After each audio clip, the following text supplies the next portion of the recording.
Even something as simple as recognizing a spoken word, like when I say, podcast, a lot of work has to get done.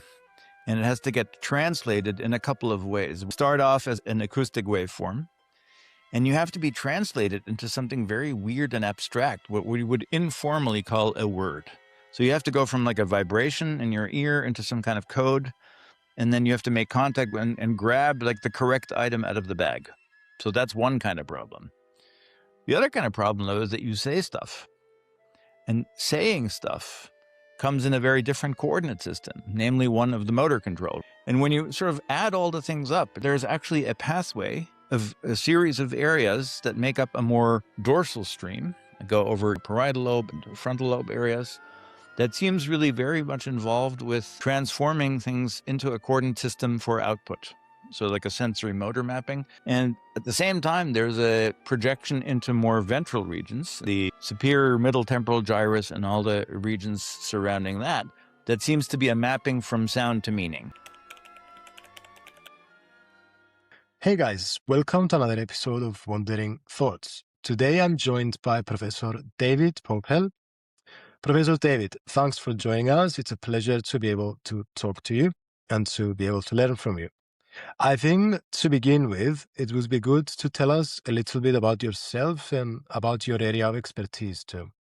Sure. Well, first of all, very nice to be with you, and thank you so much for the invitation. And I really like the conversations you've had, so it's really a pleasure to talk to you.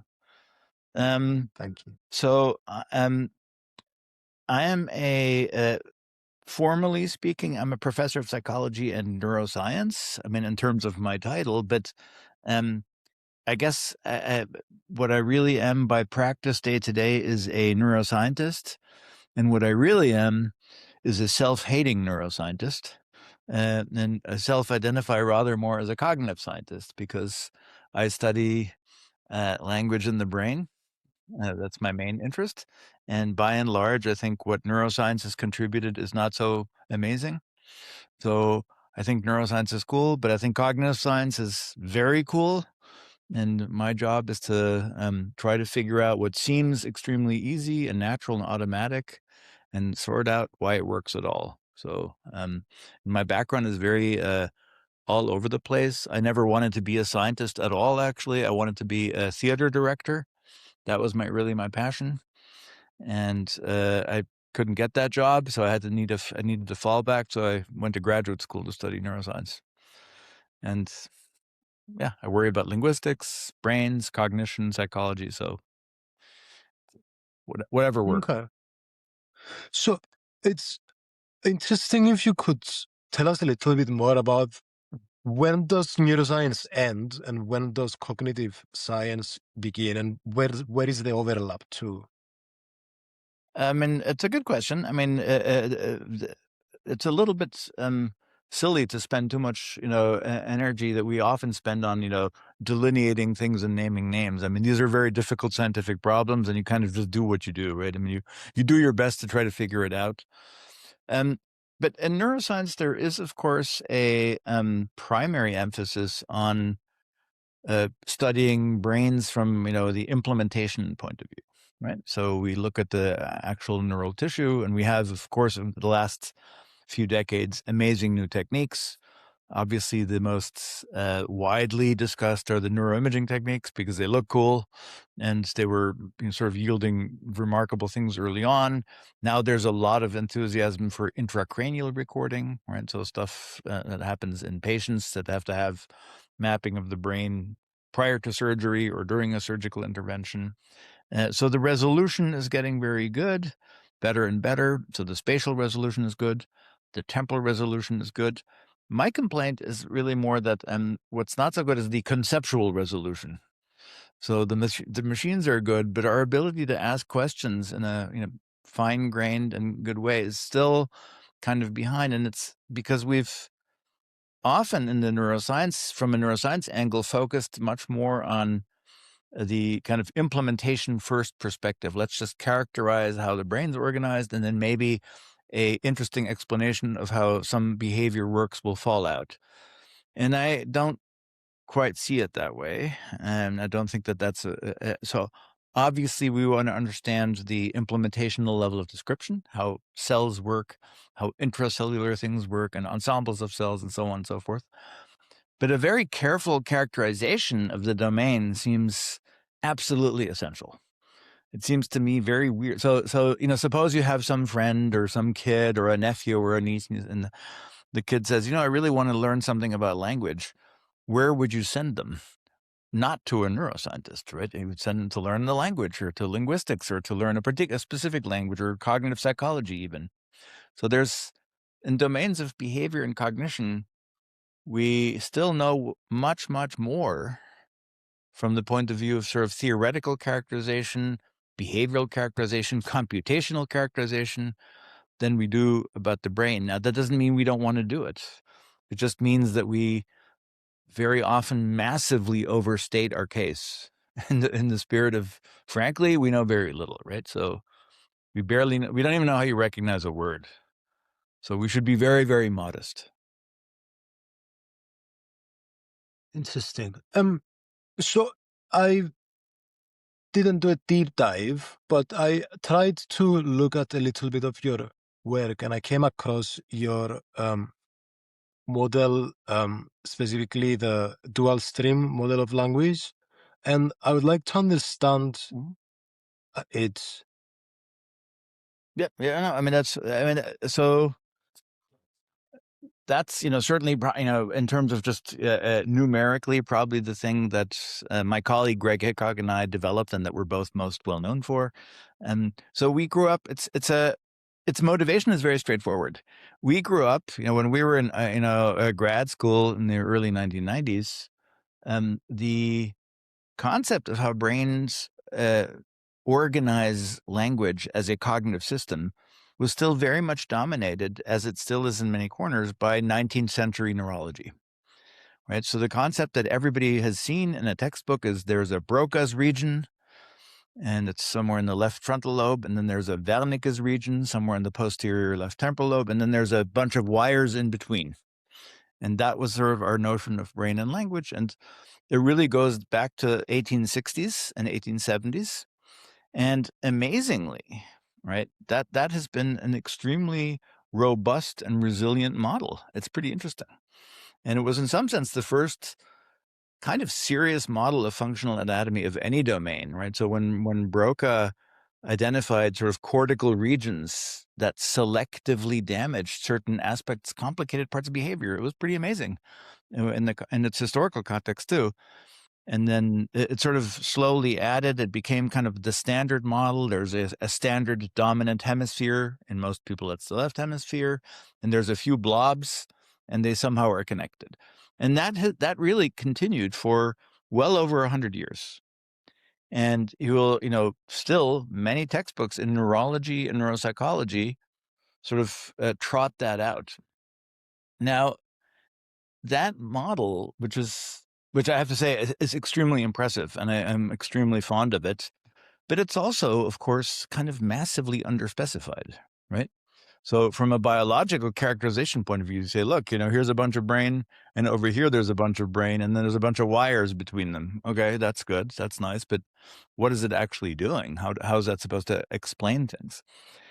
So in the kind of late 70s going forward, there were a series, or actually even early 70s, there were increasing number of experimental data, primarily from patients, right? So all of this was from work on patients with a stroke.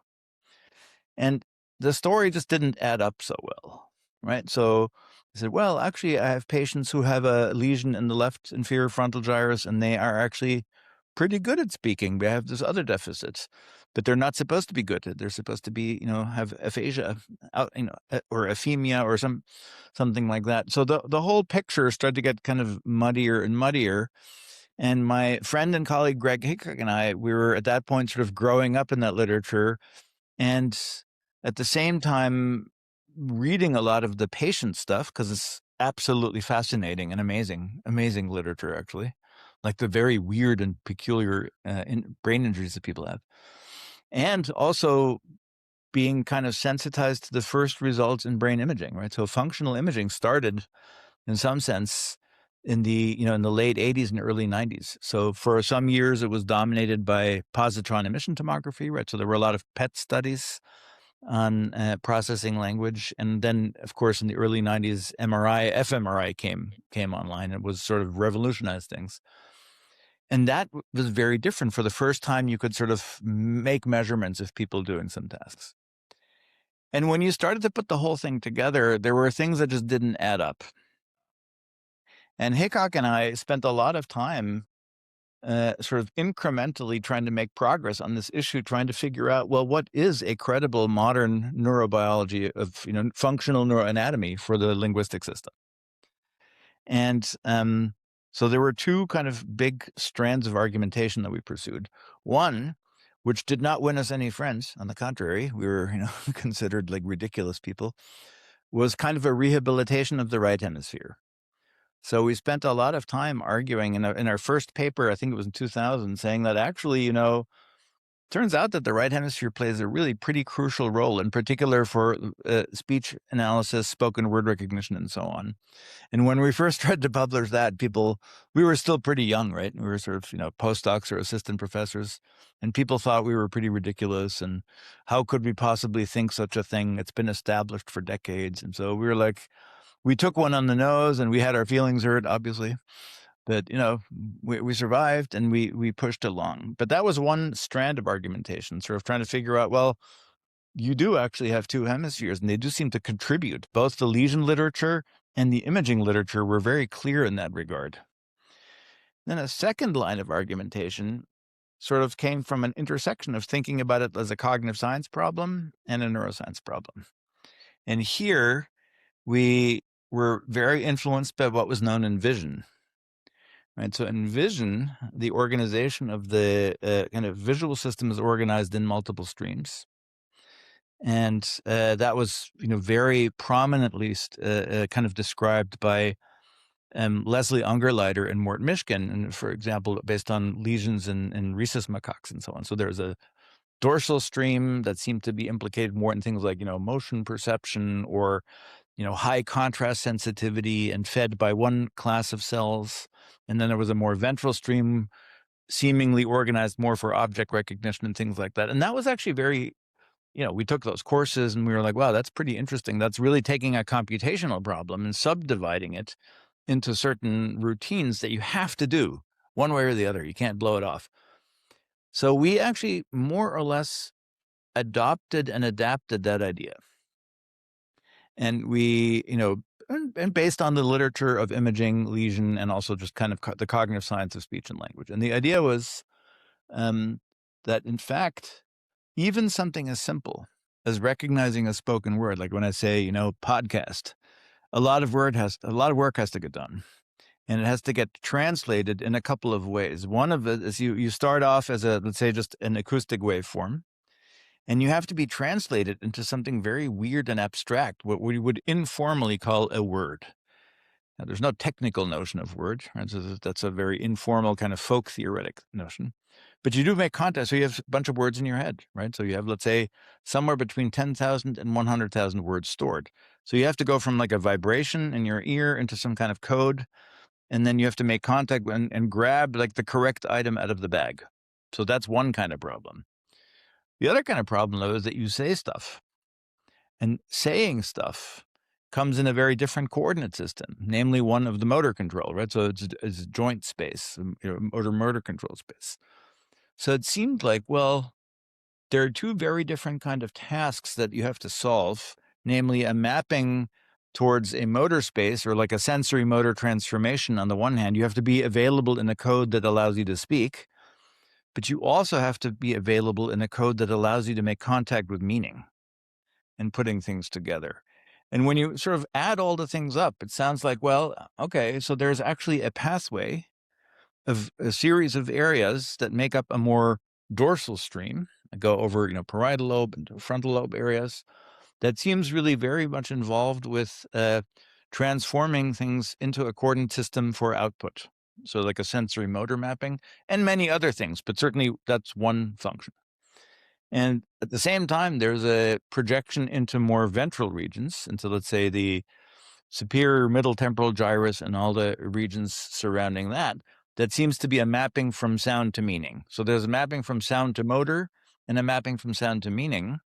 And the ventral stream in particular seems, and still seems to me on the right track, very much bilaterally organized. Whereas the dorsal stream in our original statement was very left lateralized, although people have big debates about this.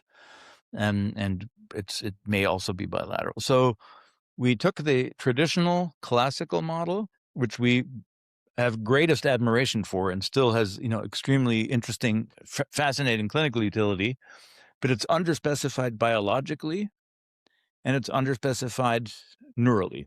Well, neurally and cognitively or linguistically. And tried to say, well, if you make a list of all the stuff that actually has to happen, like you break it down into its parts, a bunch of different stuff has to get done. It maps into different streams, and that allows you to ask the question a little bit more higher resolution, so what's projecting forwards, backwards? What's actually the task that has to get achieved, and so on. So this dual stream model became, well, again, this is an interesting sort of sociology of science experience.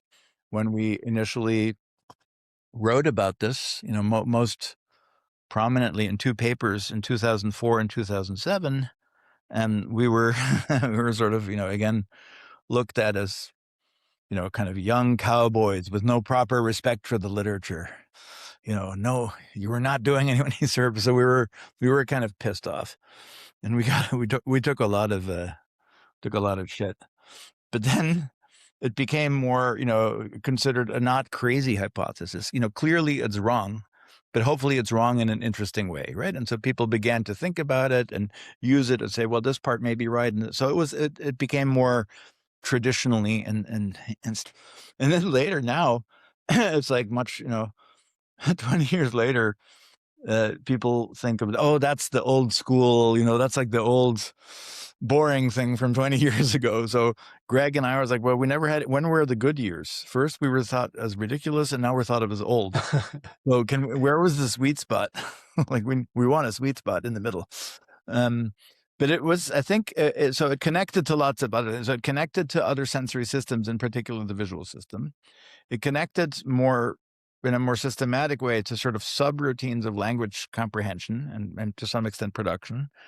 And it allowed us to ask certain questions in a more principled way. Now, and other related models came up with very similar perspectives, right? So there are very similar stories by, for example, Angela Frederici from Germany had a very similar organizational principles. Sophie Scott and Joseph Rauschecker have a paper from around those years with but the notion that you would have more dorsal projecting areas and ventral projecting areas collaborating in some interesting way, that part I think is pretty established now. I mean, there may be fights about what is it? Like, you're entitled to your own interpretation, but not your own opinion, but not your own facts. So I think the facts of the matter are now kind of established. And now we can have debates about, well, is it more like this or is it more like that? Or what's the specific operation and so on. Well, that's the origin of that. And I think it's a quite useful way because it really is, it builds on principles of organization that the brain uses more generally, which is subdivide the task and then certain regions that are optimized for those kinds of operations or computations kind of take charge of that suite of routines. So it seems like not a crazy idea. So one is connects sound to meaning, and the other one connects sound to motor. Yeah. Yeah. And which is dorsal and which is ventral? Yeah. Dorsal is a more sort of, so the ventral stream is more our projection. It deals more with meaning. That means deals with the projections that write things like first recognition, the mapping of word entries to conceptual structure, the mapping to other words, the general connection to the interpretation of the content. The dorsal stream regions, at least some subset of them seem to play are foundational to translating things to motor output, putting in the right coordinate system, dealing with speech motor control, but also receptive issues. And so quite different kinds of things that have to get accomplished. And so, um, when I speak, I assume both pathways are active because I have to also comprehend what I'm saying and if it's actually coming Yeah, out yeah, correctly yeah, or not. yeah, yeah. So, Okay. I mean, there's a really so when you speak, I mean, there's a lot of stuff going on, right? So one of the things, the most straightforward thing that happens when you speak is you say stuff comes out, right? And you hear your own feedback, and you say, "Well, that was bullshit." Right?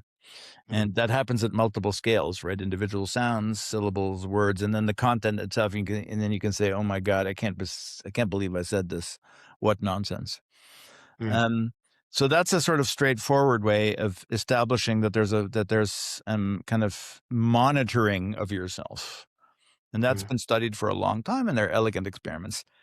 My One of the things that I have worked on a bit, and that a lot of us think is kind of cool, is a rather different idea, which is when you speak, you project into the immediate future what is supposed to be the target, right? So, and that is called in the sort of motor control literature an efference copy. So if I put my lips together, I'm about to say, Bob, before I even, as I plan the utterance, before I move anything at all, before I even have my lips together, I'm sending into the future a prediction of what that's going to sound like to the auditory system. So so in the privacy of my own mind, I create a representation. I have a motor representation that says I'm going to say Bob. I translate that, again, another coordinate transformation, to an acoustic signal, and then I compare it. Then I actually say Bob, and now I can compare what I predicted to the actual output. And now I'm going to have either a very good match, everything's good, or an error, because I meant to do something different, and I can use that error to basically fine tune what's going on. So it's based on the notion they're two sort of related terms. They're not identical. One is called corollary discharge, and one is called the notion of an efference copy. And these are signals from top down, right? So they say, I'm projecting into the next immediate processing step what should be the target. And then I compare the predicted target to the actual token that occurred, and use that as a corrective signal. I mean, it's pretty cool. And there's a reason you do it, because you have to do it. I mean, so that's actually studied a lot in eye movement control and in other animals. And so it's a way to be very fast, because feedback control alone can be too slow to actually do things. So this concept of an internal forward model is very useful. And again, ideas coming from motor control, eye movements, and arm movements that a whole bunch of people over the last years have kind of adapted to the speech motor control problem, and it links something about speech as a sensory motor act, and something about the representation of the sounds and words, which is kind of cool, right? So it's a kind of a little bit of the connective tissue that you need to do this very complicated task. Is are the so just actually to make sure that I understand. So you're saying before I even say the word, Yeah, there's a prediction that's being made, yeah, and then that prediction is compared to what actually happened, yeah. and the goal, I guess, is to minimize the gap between Yes, the difference of what actually happened and the prediction. that's right. Yeah. Yeah. And how do you actually manage to minimize that? How does the brain actually manage to minimize that gap? So if Well, there was a gap, I mean, if the gap has happened, it's happened. But I mean, it means sort of as you go on, you sort of, yes. you optimize, you try to sort of minimize the error in maybe your pitch was too high, or you lower your pitch, or it was too loud, or I mean, depending on what the parameter is. But the interesting, so this is an active area of investigation, by the way, right? So the people are studying Hmm. this, because this is pretty. It's not that easy to measure this in people, right? Because Hmm. you have to measure part of the kind of output regions, which are also different parts of the head, and then the sensory region itself, both during thought, as it were, right? Just during the Mm. private planning, that nothing is happening at this moment. What I found so cool about these experiments by many people, including people in my lab, is you're measuring something about a speech percept that has never happened. There has been no movement and there's been no sound. So it's all the mere idea of speech. It's the idea that I'm going to say, the idea I'm going to hear. But even that requires some interesting transformations of the material, because you have to turn it in the end into auditory coordinates, because you're going to compare an auditory to an auditory signal, right? So. Mhm. So you said sensory and output areas. So which parts are sensory, which parts are output? Yeah, I mean, the typical notion of this is, I mean, we have this, again, very traditional and kind of Catholic view, right? So that there are sensory areas like, primary visual cortex or primary auditory cortex, and then the output is primary motor cortex, but both the input and the output, of course, are kind of regulated and planned by a rather more complicated set of areas. So if take the story I just told you about the so-called efference copy, which is a very cool idea studied originally, by the way, by physicists in the 19th century. People who worried about this concept are people like von Helmholtz and Ernst Mach, the two physicists who worried about it in the context of eye movements. And the Mm. if you think about that kind of idea, of course, then you can't just say, well, there's a motor area that plans the out, because the motor area, of course, is now very integrated with the sensory area. So it's really a sensory motor linkage between these things that's foundational, Wow, right? that's really interesting. So what about the ventral and the dorsal pathway then, the streams? So is there a specific sequence from different areas of the brain that they follow, or can this sequence like jump from here to here and then go to here, or depending, it's a different, like there's small Yeah, differences in I the mean, it's a pathways? very good question. I mean, I mean, to some extent, there has to be a sequence of at certain level of analysis, right? Because you have to have, representation A before B, right? So you can't skip certain things because they're sort of preparatory or intermediate stages. So there is a sense of, uh, there is some sense of sequentiality. It's very fast, but it's still organized. And I think we have about to have a paper come out that actually shows that. In fact, for this issue that we were just talking about, sort of like, imagine saying this word, but you haven't done anything and you haven't heard anything yet. Can we show all the stages in the brain as a sequence? And we can, in fact. And so that's Mm. kind of cool. That being said, there's of course a massive amount of parallelism in the brain, in the sense that it's super wired, right? It's like highly, highly connected. And, uh, but it is, although it's in some sense an obvious and natural answer, it's also inelegant to simply say, oh, there's always a bunch of areas involved. There's a very nice quote that I learned from my friend John Krakauer, which he attributes to uh, a mutual colleague of ours, Rich Ivory, which is something like, the network is the last refuge of the scoundrel. Something Mhm. like that. So when you really are confused and you don't know what's going on, you're like, well, the answer is probably it's a network. And I'm like, well, Mhm. yeah, that's true, but that's not a very satisfying answer. Wait, Kyriakis, give me 1 second. I have to Yeah, yeah, yeah. I have to turn off my phone. It keeps beeping. I have to No, silence. no, yeah, of course, no One problem. second. Sorry. That's so good.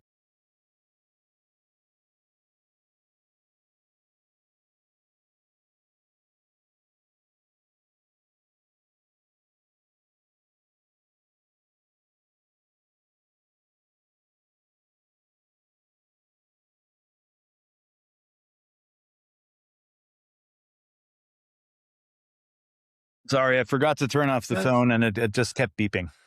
It's so good. I mean, when I when I do live podcasts and not virtual ones, I stop at least 2 times to check that, Yeah. one, I've put my phone on airplane mode because and two, if the cameras are still filming, because I get so scared. So it's fine. Um, so um, how do neural oscillations fit in all of this, if at all? Because that's another term Mhm. I also wanted to understand. Yeah. That's not it's related, obviously, but it's now what we were just talking about really concerns, let's say, functional anatomy, right? Mm. So how's the stuff organized in terms of regions, regional connectivity? And it's a very active area of research. People with, have entire research programs on trying to figure out how is this sausage arranged and how is this sausage arranged and what's the connectivity. And it's very, some people there's a nice quip, anatomy is destiny or something like that. So you really do have to understand that. But of course, the stuff happens in time, in real time, and very, very fast, right? So language processing, from speech perception to recognition to kind of putting the stuff together to output is extremely fast. And so you then, in that context, you want to turn to physiology and neurophysiology and sort of figure out, well, what's the nature of the brain activity to even do this at all?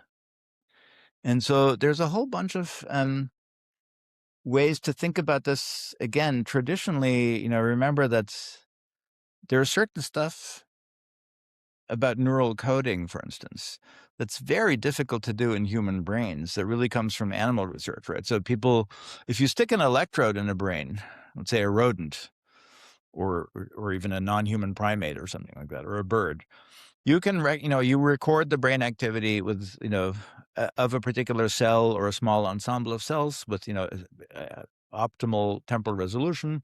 And you can follow and you can say, well, this cell responds in the following ways. And it has this sensitivity, or, people call it the receptive field, for example, in visual or auditory neuroscience. But that's really not, that's not really that easy to do in human brains. So, to study stuff online in real time, the techniques have been historically EEG, which is non-invasive, and so electroencephalography, and also magnetoencephalography, or MEG. And then more recently, other techniques have come, like transcranial magnetic stimulation, or TDCS and TACS, or stimulation techniques, in addition to some clinical techniques, but those are much more rare, right? So intracranial. Sorry to interrupt. What does TDCS stand for? And the last two Transcranial, you said. yeah, direct current stimulation or alternating current stimulation, TDCS and TACS. So those are, I Okay. mean, those are really low tech. It's basically strap a battery to your head. Mm. And so there's low direct or alternating current that you can control the parameters of, and you wear it, you essentially wear a battery on your head, and you try to have very low grade stimulation of some regions. That's very low resolution. I mean, people have done some interesting work, but it's very challenging. The more Mm. typical stimulation technique is called transcranial magnetic stimulation, TMS. There you send a pulse, to as fine grained an area as you can. Also, it's not so high resolution, but it's very punctate in time, and you try to interrupt or stimulate underlying processes. So that's very interesting. But so those are stimulation techniques, and the others are the recording techniques. So Yeah. sorry to interrupt again. Sorry, this is really interesting to me with TMS because, uh, well, I I know the only thing I know about TMS is the name, to be honest, Yeah. and I mean I hear it a lot, and its potentials for perhaps helping people with depression and stuff like that. Yes, that's So right. so how does it exactly work? So you target a specific area of the brain and you send a small you stimulate a very specific area of the brain, but Yeah. how? Well, so you generate, I mean, basically it's an induction, right? So you have a magnetic field at the outside of the head. So the coil that you use, which is sometimes like a figure eight kind of thing, right? So there's a Hmm. magnetic field. So there's current going through it, generates a magnetic field of a particular orientation. And Hmm. that in turn induces a current somewhere, right? So remember the right-hand rule of this current and magnetic field? It's basically a kind Hmm. of physics application of that geometric relationship. So you can have Okay. magnetic fields in one place and you have currents induced in another place. So you can say, so these coils generate the geometric situation in terms of electromagnetic stimulation, so that somewhere underneath, you can say, let's say 2 centimeters underneath, in some Mm. ideal spot, I'm going to generate a current with certain parameters. I'm going to say whatever it's uh, a continuous burst, or it's, this is Mm, the amplitude, this is the frequency, and so on. And then the idea mm, is and you have to do it obviously very carefully, right? You don't want to introduce something crazy. So typically people first measure some kind of thresholds, let's say the motor threshold to move a finger or something like that. And then you have that as a kind of reference signal, but then you try mm, to kind of stimulate in now the question is one of localization, but how small a part are you actually stimulating? It's not so small. It's, mm. hundreds of thousands, maybe millions of neurons. So look, if you have a square millimeter of cortex, and you look at then the column above that, right? So a square millimeter, and then the thickness of cortex is, 6 layers. It's, let's Okay. say, 2 to 3 millimeters. In that little cortical column, you want to estimate, something like 100 to 300,000 cells. I mean, there's a lot of cells Wow. in the brain, right? So there's the current estimate in the human brain is like 86 billion cells. I mean, that's a sort of typical number that's discussed. Uh, Mhm, Most of those, by the way, are in the cerebellum, actually, 69 billion. And then mhm, there's about a billion in the brainstem. Those are the ones you really don't want to leave home without. Right? And then about 16 billion or so in cortex. But so even a tiny, tiny area like that has tens to 100,000s of cells. So if you're stimulating a few, let's say a cubic centimeter even, or less than that, mhm, that's a shitload of cells. mhm, So the granularity of analysis is coarse grained. On the other hand, the fact that you can do it at all is kind of amazing. So the proof mhm, is in the pudding, right? I mean, do you have an experiment that's well designed to do that? So that's a whole. And I'm not an expert on this topic. I mean, I've done it once or twice in experiments, but it's very mhm. interesting. And the idea is if you can interrupt something or facilitate something, that you're getting closer to the notion of a causal mechanism, right? That's the idea. Whether What we do you mean closer to causal mechanism? Because you're really interrupting or, facilitating so you have a theory that says, well, these 3 boxes have to happen in these 3 Mhm, brain areas, and I'm gonna stimulate this area and take it out, or this area and take it out. I mean, it's a little mhm, bit like, so it's called like a virtual lesion, and it's a little mhm, bit like the logic that people use when they talk about brain injury, right? So if you have a patient, and the patient has a particular brain injury and then has a specific deficit, you say, well, the deficit lesion correlation is, potentially, so, can be thought of as, well, maybe the lesion is actually causal for that function. That's more difficult, and you need multiple dissociations, and you need a whole extra theory. But the idea is, if I have a particular part of the head and I can destroy it in some way, then it has some causal force for being mhm. the basis for some behavior. That's the general idea. I see, I see, I see. So basically, you I if you stimulate a particular area of the brain, then the end result perhaps might be a change in behavior because Yes. you've changed For something. that Okay. particular location, and that stimulation paradigm, right? So let's say Mm, you know, I send in a pulse at 8 hertz at some amplitude, like pop, pop, pop, pop, pop, pop, pop, something like, right? okay. And then so maybe it either, so there's always a bunch of possibilities. Here's one typical possibility. Is what normally happens. Nothing. Right? So Mm, nothing happens. So you're like, okay, cool. Or you maybe disrupt some function if the experiment is going, or you actually facilitate some function. And so all of these are possibilities. But look, I mean, you should have a conversation with some persons who are really, really expert mm. using TMS, because it's pretty That's fascinating. a Actually, great idea. it's really fun and Okay. interesting, and kind of wacky that it works at all. And it's getting better and better. Look, in these cases, it's always kind of limited by technology, right? So you can get better and better machinery to stimulate more and more localized in a focal region. The weakness is always, if you stimulate a big part, obviously your analysis is going to be pretty, approximate. But Hmm. the more fine grained it gets, then you can start to explore a region in a little bit more kind of parametrically and methodically, which is kind of neat. So Hmm. I recommend. I mean, you should talk to someone like that who's a real, someone who's a real expert in using that technology. Yeah, I've written it down already. Okay, well, if we circle back We to got to go back to oscill. So we went down a yes. completely different path, but that's good. So we Mhm, went down stimulation, right? And you can of course do mhm, it with patients as well, like when they're in surgery. mhm, Okay, but now what about the recording part? So recording has been really EEG and MEG. So EEG mhm, has been around since the mid 1920s, and the first big famous reports were by Berger in 1929. And when you do EEG or MEG, what you actually see is at first glance sort of rhythmic behavior of the brain. You see rhythmic output, rhythms of mhm, the brain.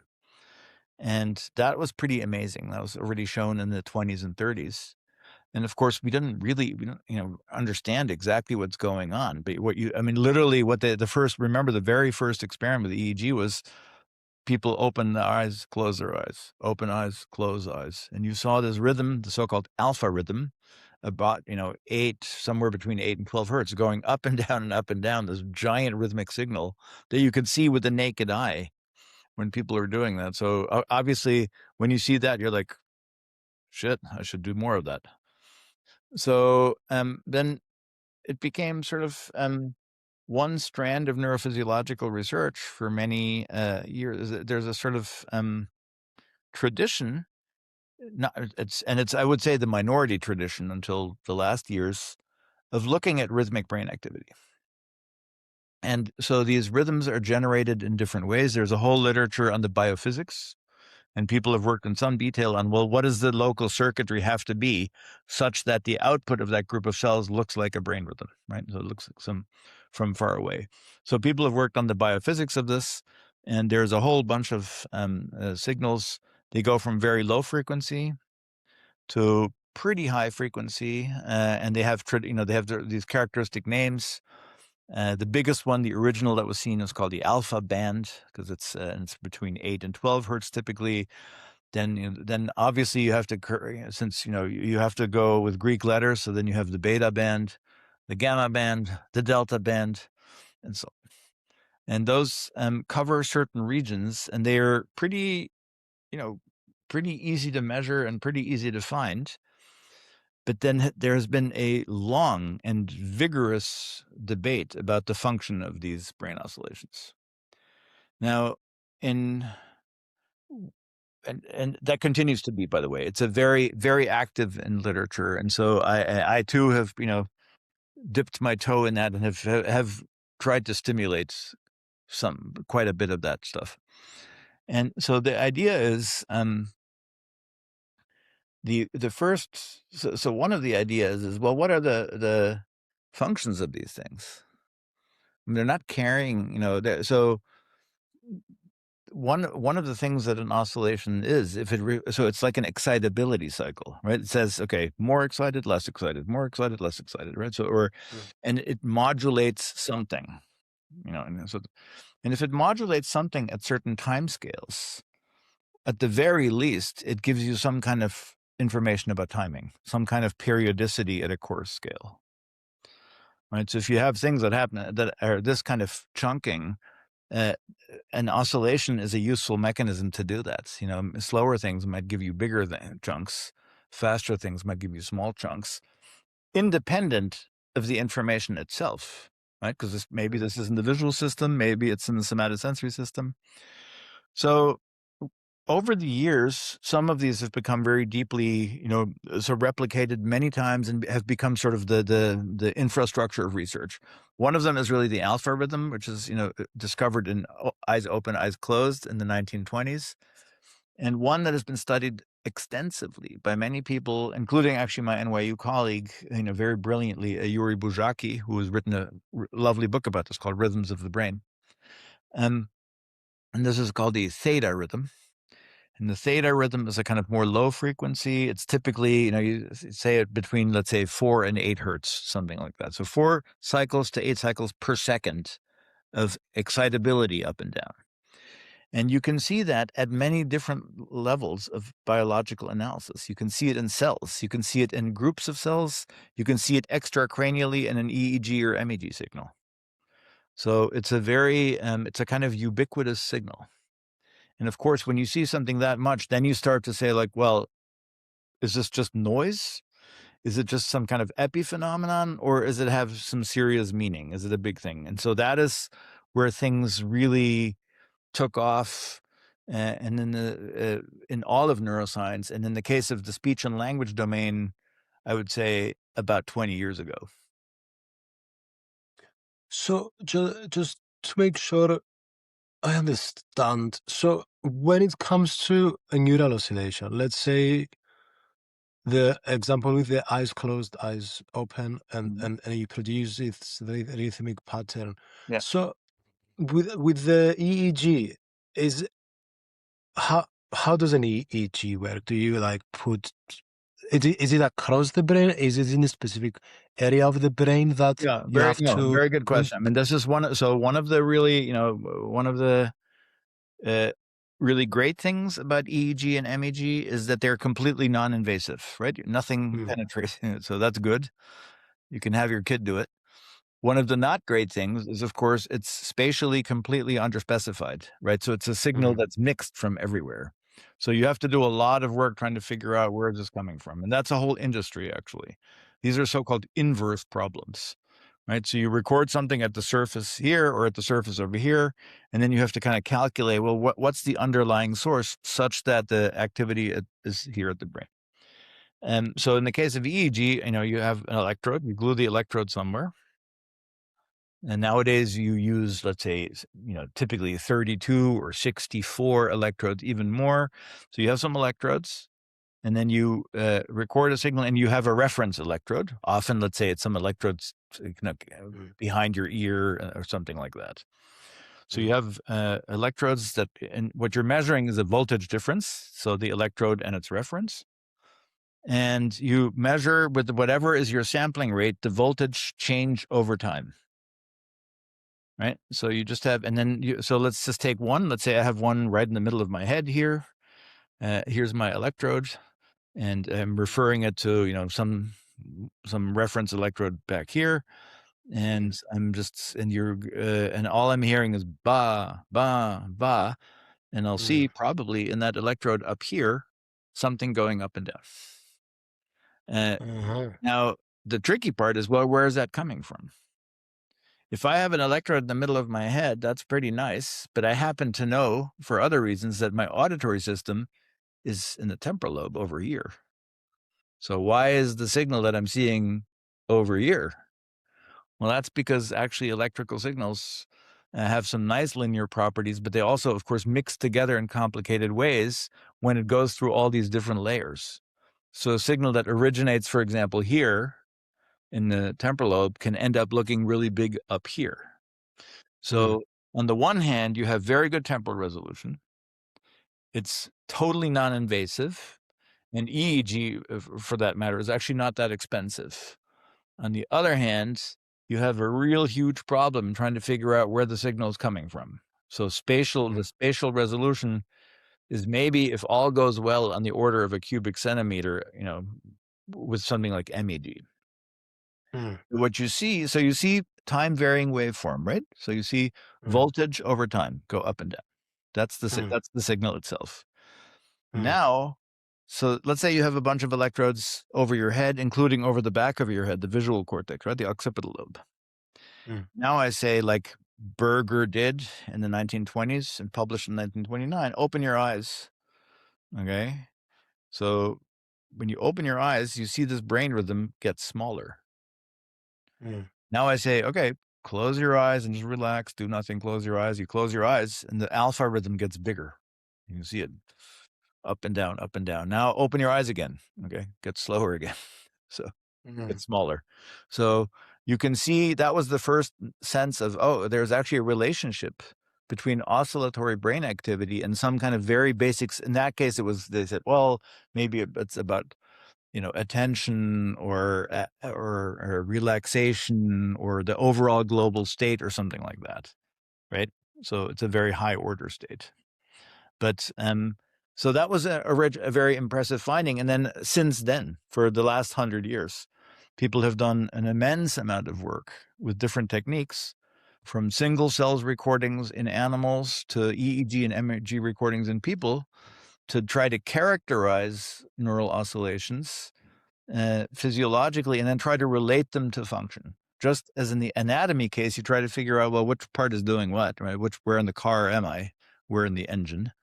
Here you're trying to say, well, given that it's a dynamic process, does this help me understand at least some aspect of neural activity and neural coding? Does that make sense? Yeah, it produced a lot of questions. One is, but you're explaining it really well. It's really interesting.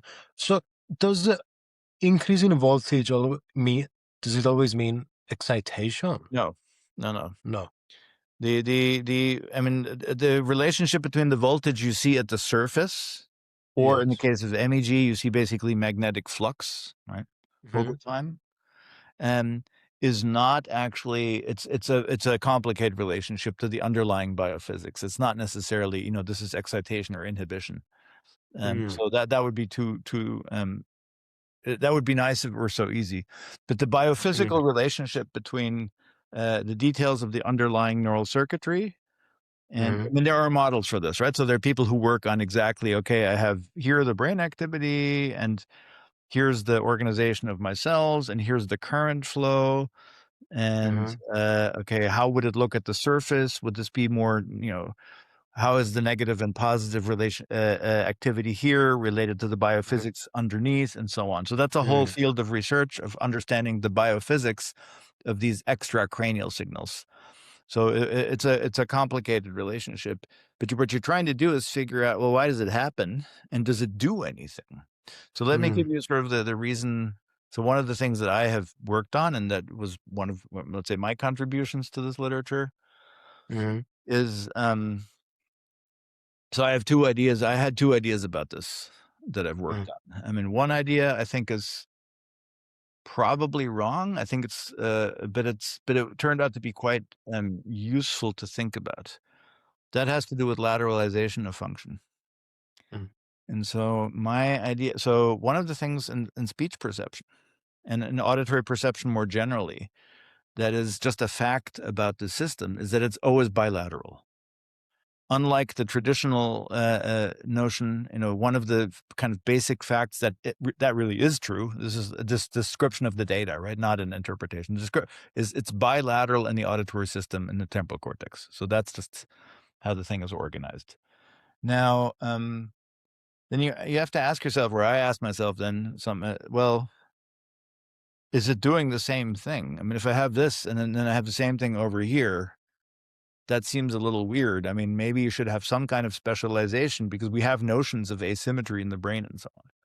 So my original idea about that has gotten, a lot of attention, and I think there's some aspect of it that's maybe right, and it's called asymmetric sampling in time.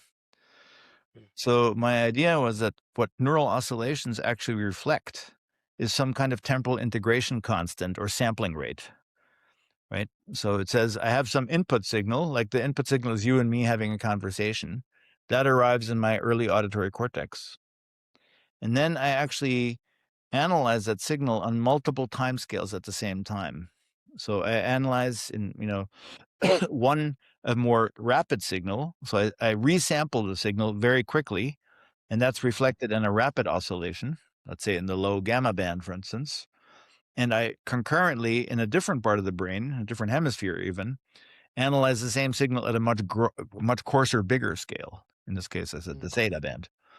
So you have an input signal, and then you basically look at it like this: chop, chop, chop, chop, chop, and at the same time, chop, chop, chop. Hmm. You get very different information. You get high temporal resolution on the Hmm. one hand, and you get high spectral resolution. Right? So different. You have more time. You get a higher frequency resolution at Hmm. the same time. Right. So you have and you do this in the two hemispheres. That's a sort of extra twist. So the right hemisphere is specialized, has, that doesn't mean it's exclusive, but it has more cells or more cell groups that care about lower modulations that integrate over slower rate. Hmm. And the left hemisphere, in the original idea that I had, was more dealing with fast information. That has been a very popular idea, or at least popular in terms of either liking it or hating it. It's gotten a lot of attention. But so last year I published a big review paper with a student who did an amazing job reviewing that literature. And the idea that the right hemisphere is sensitive to slower modulation, that turns out to be pretty correct, actually. The idea that the left hemisphere is specialized for fast things, that's a bit more complicated and not so good. Interesting. So the idea is that the oscillations in that case, what they reflect, I mean, that's just your brain doing something.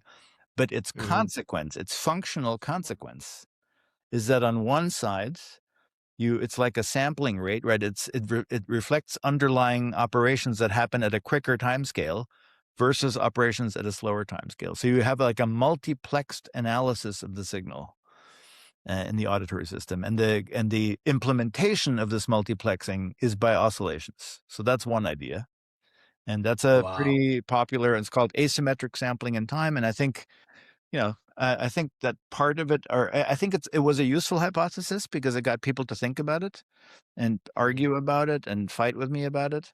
And I think there's some aspects of it I think are possibly correct, but the original formulation in 2001 was probably not correct. So that's one kind of way of thinking about oscillations. Now, let me tell you a totally different, if you still have time, if you still have patience. Oh, do I do it? But before we go on, I just want you to clarify for us, just to make sure I understand these terms properly.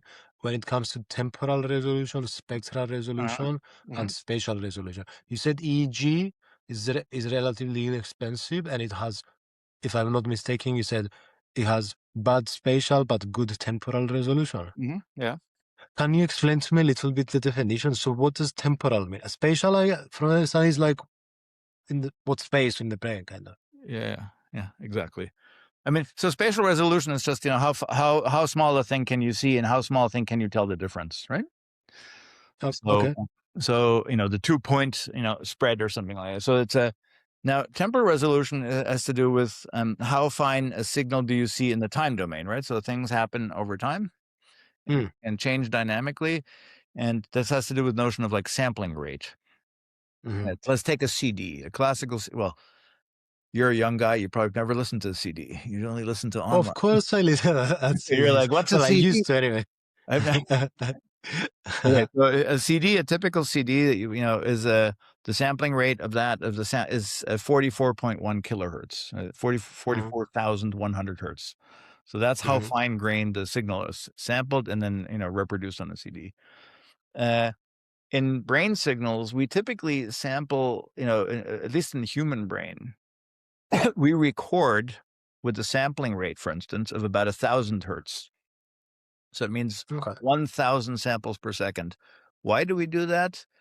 Because we think it could be that we actually see some brain activity that sort of changes roughly at still 2 milliseconds or so. That's the Nyquist frequencies. That's less than that. So, but we really don't need to sample much more. That's too fine grained, right? So that's something you want to do with single cells. But if you record from the human brain, sampling at 1,000 hertz is pretty good. Sampling Okay. at 10,000 hertz is very impressive, but unnecessary. You're wasting a lot of compute and storage. Now, Okay. that's the resolution of sampling. But now what about the resolution of a brain doing it? So if you have a high temporal resolution, let's say you have a signal, any signal, us talking, and you have let's say you have a very small segment of the signal, right? So you just slice, slice, slice, slice, right? Small little segments. If you have small segments, that means you can tell the time differences very well, right? This Mhm, happened, and then this happened, and then this happened. Now, it turns out, for reasons of signals and systems, if you have a very small time slice, your spectral resolution, your frequency resolution is poor. mm, So for example, if your time slice is 25 milliseconds, right, very small, 25 millisecond big time slice, your frequency resolution is only about 40 hertz. So 40 hertz is not so good given an auditory system. An auditory system is, but on the other hand, your time resolution is very good, right? So 25 milliseconds, 25, 25, 25. So you can really tell very small differences in time. So you should ask yourself, who gives a shit? Well, you should give a shit because in fact, 25 milliseconds is in fact the kind of thing you can hear. That's a so-called order threshold. So you can tell an A came before a B if they're 25 milliseconds apart. So it has real meaning behaviorally for the perceptual system. So if you have very high time resolution, that's very good for timing information, but it's shitty for frequency information. Right. On the other hand, from a signals and systems point of view, if you have a big signal, right, you have a lot of samples, then you have not such a good time resolution, obviously. Right now I'm averaging, let's say, over a bunch of stuff. But in fact, now my frequency resolution is very good. So here's how to do this for yourself. And this is a very useful thing for you, for your audience, or whoever gives a shit. So do this on your laptop. There's lots of good auditory there's acoustic software to do play things like Audacity if you're on a Mac or something, right? So record yourself, record a tone, or record yourself. Go to the little recording button in Audacity and say, whatever, poliorea, You have a and good accent. yeah, that's right, Malaka. That's all I know how to say. Malakia. Right. And poliorea, diarrhea. So you record yourself saying podcast, and you make a spectrogram, right? So each of these softwares, and you make a spectrogram. And now you play with the parameters of the spectrogram. And you can make the spectrogram on your computer come out either emphasizing the very high time resolution, in which case what you'll see is the same in the word podcast, but with a lot of vertical stripes that are reflective of the time resolution. But the frequency resolution, which will be the y-axis, is very coarse-grained and blobs. And then keep the same signal and do it the other way around. Have a very emphasize the frequency domain.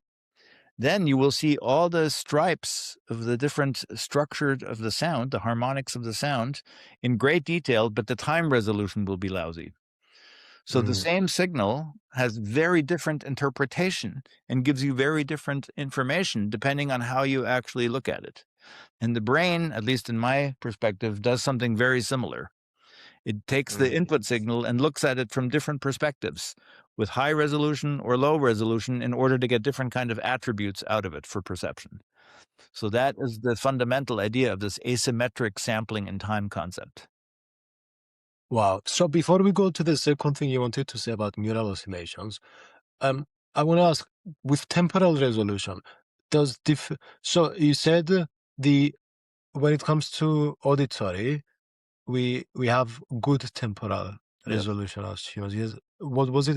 Did you say 1,000 Well, hertz? no, that's my example. I mean, you can hear. I mean, so yeah, just to say something about temporal resolution of the hearing for a second, the so-called simultaneity threshold. So the smallest thing where you can say two things are simultaneous is in the auditory system about 2 milliseconds, 2/1000ths of a second. And that's also the same as called the gap detection threshold. If I just give you a noise and I put a little gap in, what's the smallest gap where you're like, something's going on? Also 2 milliseconds. So your resolution is incredibly good. So in the time domain, and then that's a kind of the very fine grained. You have an even higher resolution when you compare the information in the two ears. That's information you use for sound localization. Right. So so if you have to localize a sound, what you do is let's say there's a sound over here coming from my right side. Yeah? If it's coming from my right side, it's going to go into this ear first, and then this ear second. Right. So first, second. Now that's a very, very small time difference, right? Even smaller. What you do for localization is you compare those two values and you turn those values into an azimuthal angle and you go this way. That's well known, actually. That's well studied. So sound localization is a good example of something that's studied quite a bit. But I assume, so if I'm here and I have the same sound coming from my left and it comes first here and second here. I assume if we had even better temporal resolution, would it start to create problems for us because Mhm. the way we would interpret the sound would always kind of double, or am I talking nonsense? No, yeah. I mean, no. I mean, here, your intuition is exactly right. Here's the way to think about that, where things get tricky. Suppose actually the two. So you're sitting straight up, and the two sounds go exactly in the same, come identical. Yeah. All right. From what do you think happens? Actually, it's confusing because it could either come directly from front or directly from back. Mm. And that's exactly what happens. So you have a confusion because I don't know. They came Yeah. exactly at the same time. So it could be 0, it could be 12 o'clock, or it could be 6 o'clock. Wow. Interesting. So it's all about, so the temporal details. This is why I think temporal details in perception are kind of fun, right? Because they have a lot of interesting consequences. Like if you screw it up, you get it wrong. And so this notion of sound localization has been studied primarily in animals with great detail, very beautiful. The most elegant experiments for me are experiments done, for example, comparing barn owls and rodents, like mice or hamsters or rats. So they're beautiful, beautiful experiments, and they really understand the detailed circuitry, the algorithm, the specifics of the computation. So that's an example where neuroscience and computation and neural coding and behavior are beautifully linked. There, all the connections are made very, very nicely. So You also said that with EEGs, there's a um, whole field that just studies how we can better the spatial resolution. yes. Hmm. Have you spent time researching this yourself at all? No, I mean, I have collaborated, I have colleagues, and I've worked on projects like that. But so in general, right? So for EEG and MEG, Hmm. if you want to work, if you want to work on the human brain, and you the kind of questions you have require electrophysiology, right? That's not always true, right? But let's say you require electrophysiology because you need very good time resolution to study the phenomenon, right? Hmm. Then really your best tools are EEG and MEG. They're different in some principled ways, which we don't, are not so germane right now. Hmm. The tricky part for both of these, and let's stick with the MEG because I'm just more familiar with it. I work with it more myself. Is Hmm. to solve what's called this inverse problem, Hmm. and the inverse problem is nothing special. I mean, it's just an example of what are called computationally ill-posed problems. Right. Hmm. So these are the kind of problems that don't have a unique solution unless you provide some specific constraints to the analysis. Right. Hmm. So the thing is, you measure, like for example, in MEG, maybe you have a helmet and that has detectors in it that are, for example, in our lab we have one that has 160, or a typical one that is used a lot has 275. Right. So you have a helmet that has 275 detectors, and your job is to figure out what was the activity inside of the brain, over time, such that this is the pattern at the surface. Hmm. And it's easy to sort of state the problem, but the calculation is actually quite difficult because you have to make a lot of assumptions, right? So, and you can always turns out it's ill posed because there's no unique solution, right? You can always come up Yes. with another one. And so you have to sort of say, well, I'm doing an auditory study, so I'm going to assume that there must be sources, for example, in the left and right temporal lobe where the auditory system is. So there's stuff like Hmm. that. You have to really, but people really worry about the details of how to do this, in the sense that, they try to optimize the algorithms, try to figure out how to use, noise, how to figure out any kind of artifacts. And so, but it's pretty good. And I think if you have an experiment that has good signal to noise ratio, you understand the experiment well, you have a pretty good area, a hypothesis about that brain area, you can get localizations, non-invasively recorded on the order of 5 millimeters. Right. So two sources that are 5 millimeters apart, you can resolve in the best case. I mean, that's difficult, but possible. But remember, that's very impressive, right? Because think of it this way.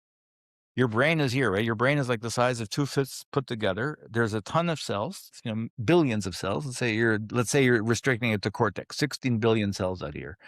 And you're taking a picture from outside, right? Mm-hmm. So you're measuring from the outside in real time, resolution of, millisecond by millisecond, some pattern of activity inside. So the fact that it works at all is kind of super cool. And, Mm-hmm. as we get geekier about this stuff, we're like, oh, it's not good enough and I need it better. But I mean, you have to remember that, some years ago, it wasn't possible at all. Now the Mm-hmm. fact that we can do it is like, you're like, holy cow, it's incredible. So, you have to remember that part. So it's like there's like I I had this picture. I mean, it's wrong, but it's like there is an imaginary equation, and basically we only get the end part. It's like it equals to this, and then you kind of have to figure out where all the individual parts that made it equal to this come from, kinda. Yeah, I mean, look, the intuition is not, but the intuition is you have inside of the brain, you have a distributed pattern of activation. Yes. These are electromagnetic signals, so they're governed by, or they're described by Maxwell's equations. Mm-hmm. And so Maxwell's equations tell you about how electromagnetic activity works, right? And so you have this blob, and what you're really trying to find is a kind of forward model, right? You're trying to say, if I have the correct hypothesis about this blob, I can calculate straightforwardly in a forward model, what is the pattern over here? Mm. And I have actually one of my former Greek postdocs has done very elegant work on this. Yorgos Mm. Michael Arias. He's a Oh, professor. it's definitely Greek. So and Yorgos has worked on this kind of, and he's the professor who runs an MEG lab, and he has Mm. to worry about these things because all the time they have to figure out, okay, how do we project the brain activity inside? So this is a whole industry. Yeah, no, I mean, there's experts on signal processing that have dedicated their careers to these very tricky problems, doing it with MEG data, EEG data, and so on. Wow. So you were going to say something about neural oscillations, the second thing. Well, yes. Okay. So yeah, yeah. So totally different topic, but back to a different topic. So one of the things about brain oscillations that we've learned um, is they seem to be used or usable to track input speech. So one of the things that is interesting about speech, as we're like, again, the example is we're just having a conversation, right? We're just chit-chatting Hmm. with each other. And if you look at speech very formally, like you calculate, well, what's the temporal structure of speech? In particular, sort of the low frequency, speech has a certain rhythmicity, just like music does. Hmm. And if you take speech from any language, from Greek to English to German to Hausa to Japanese, you name it, and you calculate the temporal structure of the envelope, it turns out to be remarkably consistent. And that's the so-called modulation spectrum. That is, what is the rate at which speech changes over time on average? And that turns out to be between 4 and 5 hertz. So for any language you record, of course, there's lots of variability in individual sentences, but on average, as you're talking, speech changes 4 to 5 times per second. And that is related very closely to the syllabic rate of your speech. Mm. Now, okay, so that's just a fact about physics of speech. Mm.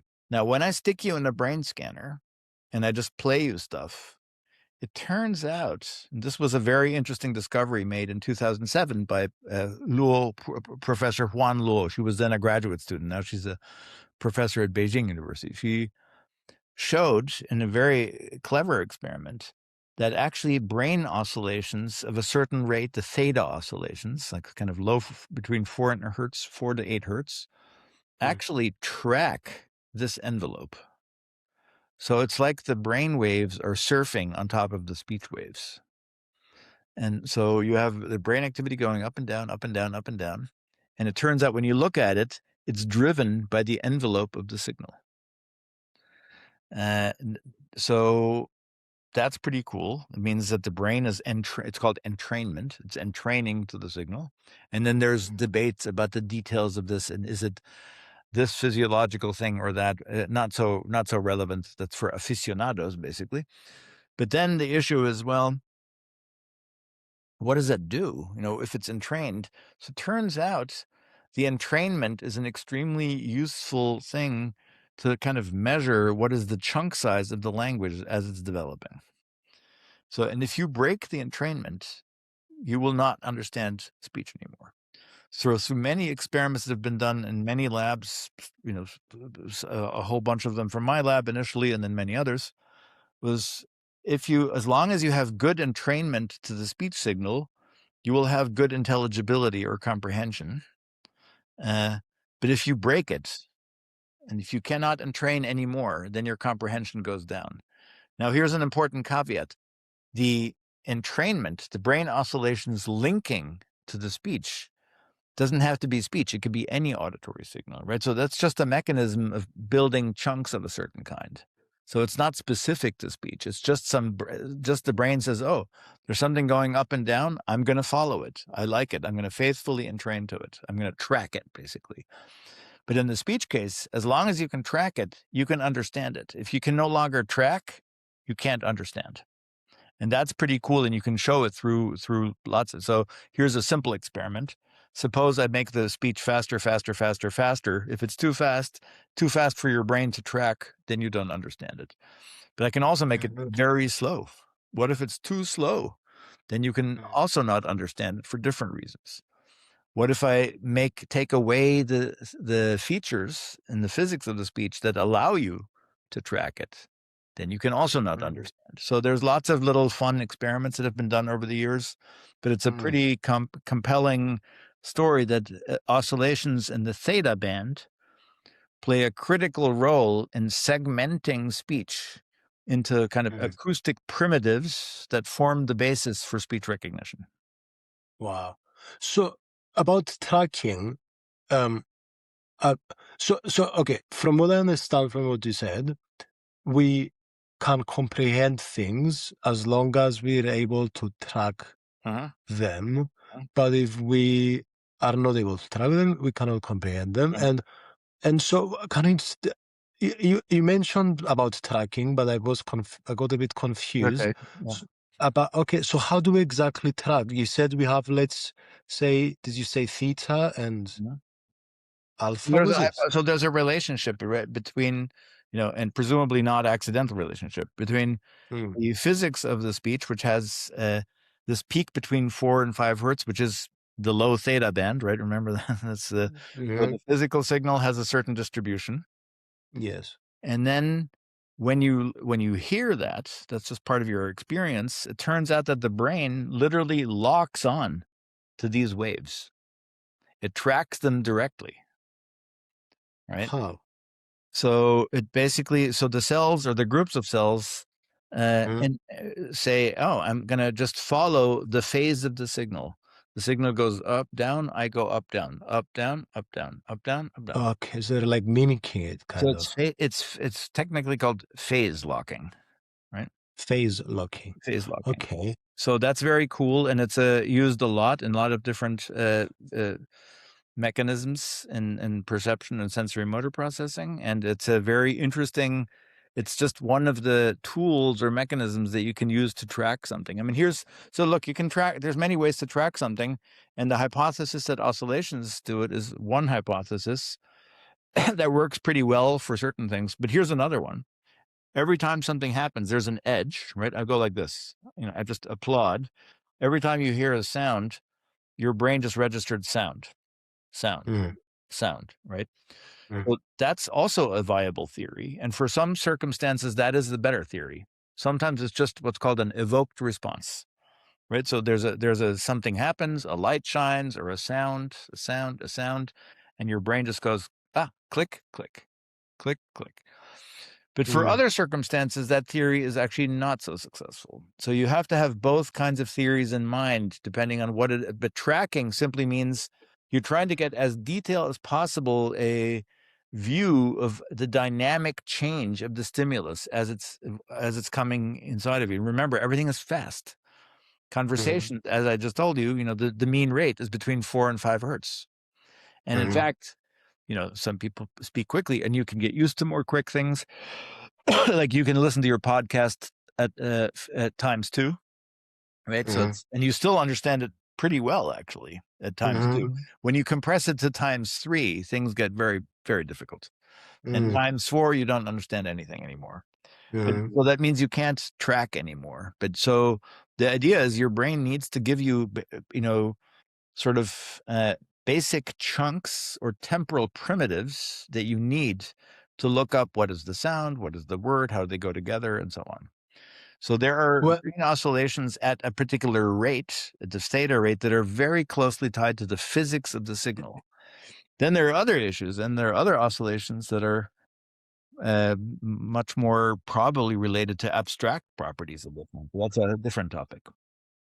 well, what do you mean? And also, uh, uh, and also, uh, I'm struggling to understand. It's very abstract to me at the minute when we say, for instance, I have a mean rate of we have mean rate 4 5 hertz. Yeah. I I I don't I don't understand like how does this look like? And Well, when we were talking about let's look at spatial it. Let's resolution, look at it. I yeah, mean, yeah. that's a good question. I mean, look, that's if you get anything out of this will be one useful fact. So let's look at it 2 ways, right? So we're gonna have, let's say, well, we don't even have to say we have a recording. I assume you're recording this. Maybe you're not.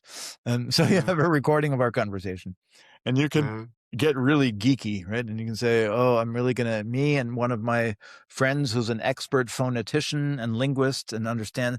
We're gonna sit there and we're gonna count every syllable. Okay, mhm, Kyriakos says something, blah, blah, blah. Okay, that was 5 syllables. Now David says, oh, that was 3. Okay, Kyriakos 5, and then David 20. And so you can count syllable and say, okay, what is the rate of the speech? It's how many syllables per second, for example, right? mhm, So that would be a kind of linguistic approach to doing this, and that's the typical way of doing it. You can measure mhm, syllables per second, or you can measure words per minute, although that's pretty mhm, kind of a strange unit. Minute is a very long. So a mhm. typical thing is to say, well, how many syllables per second or speech sounds per second or something like that. Does that make sense? Yes, And it's not hard, right? yes. So you transcribe the thing and you say, okay, here in this, now David spoke for whatever 15 seconds and it was this many syllables, so it was X syllables per second. So far, so good. Yeah. Yes. Okay, so and then you get some fixed number.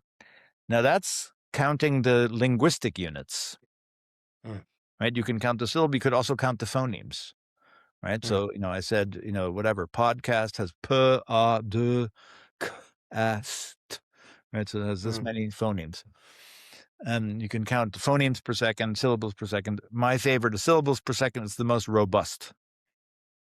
All right. Mhm. Now let's look at it a different way. Let's look at it through the lens of physics. Okay. Is it more robust because they are similar time length or Yeah. something? Yes, Why? that's what's gonna happen. Yes. So okay. So here, very good question. Exactly the right question. You're with the program. You're at the correct plot. Mm, Um, mm, because actually, on average, I mean, there is variation across languages because syllables have different structure. mm, But the variation between languages of syllables per second is something between like 5 and 8. I mean, there are some languages like take a language like Japanese. It's just consonant, vowel, consonant, vowel, consonant, vowel, right? So it's very regular. It's always, alternate, very regular like that. But then take a language like Serbo-Croatian, Croatian, where there's many consonants in a row, and then or the island like Krk, great mm, vacation spot. Right? So consonant, consonant, consonant, vowel. So there are different, on average, different consonant rates, different syllable rates. If you look at it that way, mm. some people think of those differences as very impressive. I'm actually more impressed that they strike me as rather similar. I think it's for me, more interesting. Anyway, now we've done the exercise of what is the rate of speech when we look at linguistics. Now let's look at the physics. Mm, Now you're going to take our conversation and look at the recording of the conversation and calculate the so-called envelope of the speech signal. right? So the speech signal has some kind of up and down, and the envelope is the envelope of the power, right? Does that make sense still? That's important, that part. So the envelope of the signal, it's like you take the whole speech signal and you draw an envelope around it, right? That's the, How do we put this envelope? well, I'm literally drawing it around. So the envelope is the low frequency power change of the, so a signal has a carrier, like bzzz, and I can go zzz, that has frequency working. So so it goes louder, softer, louder, softer. Yes. So the envelope is basically the amplitude envelope over the whole Yes. signal. So the amplitude Okay. goes up and down and up and down and up. Does that make sense? Yes. So a signal has an envelope and a fine structure, or the carrier signal. Here, the envelope is the thing that's the amplitude envelope. Loud, soft, loud, soft. Okay. Now you take that envelope and you just look at the envelope for my speech, your speech, any speech, Japanese speech, Croatian speech, Hausa speech, and you calculate what is the mean rate of the envelope, right? The so-called modulation spectrum. And that is between 4 and 5 hertz for all languages. Okay, so that is super, of course, with variability. Sometimes you take a break, you speak a little slower, then you say a sentence really fast. But on average, it's a very clear distribution. Okay, and the variability cannot be that high. So now you have a physical signal that, that's very similar to the concept of syllable. So the idea is, okay, so I have a physical signal that's blah, blah, blah. My brain tracks that physical signal. And what that means is my brain makes basically chunks of that size. And now that chunk that I made is approximately the size of a linguistic syllable. So it gives me a chance from a point of view of the perceptual challenge to say, oh, this chunk is about the size that I should be looking for a syllable here. I should be trying to synthesize a syllable here. And that's the idea. So as long as you get a chunk, your brain says, okay, let me try to find a syllable, find the parts that, So it needs basically some kind of acoustic chunk that you can use for decoding. So now you have a relationship. Why is this interesting to us, or why do we care? Because you now have a relationship between physics of speech, just the input, the brain signal, the entrainment using oscillations, and the relationship of that to finding syllables, so the cognitive part of recognizing stuff. So you can go from physics to neurophysiology to linguistics in a kind of linking hypothesis. Now, surely there's much more to it than that, right? But that's a very clearly stated hypothesis that has 3 steps. So there's oscillations, not, again, a slightly different concept from sampling. First, I told you about this asymmetric sampling, right? So right hemisphere samples slower things, left hemisphere samples things a bit more rapidly, right? So you get an asymmetry in terms of what you care about. Yes. Now there's a notion of oscillations used as entrainment, basically as chunking signals to make kind of breaks. So it's a slightly different notion, but again, related to finding temporal structure in the signal for the next. That's the general idea. And many years ago, one of my colleagues, Annelise Giraud, who's a professor in Paris, and I wrote a kind of a big hypothesis paper about how to use this and how it's done and why it's important and why it's useful. And that's a, very well, I think people paid a lot of attention and have good ideas and have better ideas and how to improve it, or which part is good and which part is bad. And it's been a very widely discussed hypothesis. With sampling rate. Yeah. So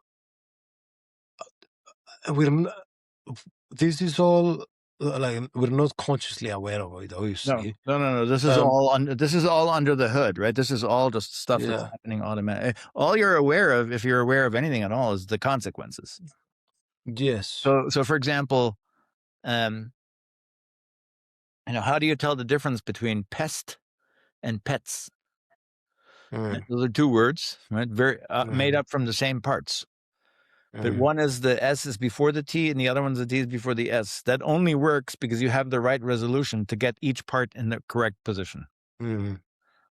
Okay, so you need high resolution. If you don't have high resolution, you can't do it, and you would recognize the wrong word. But what if I said coffee or coffee? Right?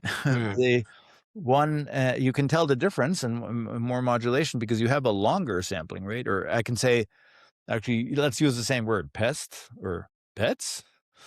I want Mm. to sell you two dogs or something. Um, Mm.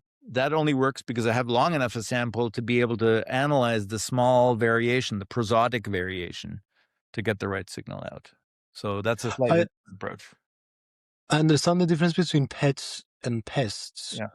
Um, the pets and pets. So if you change like the tone, what type of resolution do you need Well, you need slow. You there? need so to tell the difference between frequency, right? When I go up in frequency, down in frequency, you have to I recognize see. small changes in frequency, I and see. to do high frequency resolution, you need longer sample.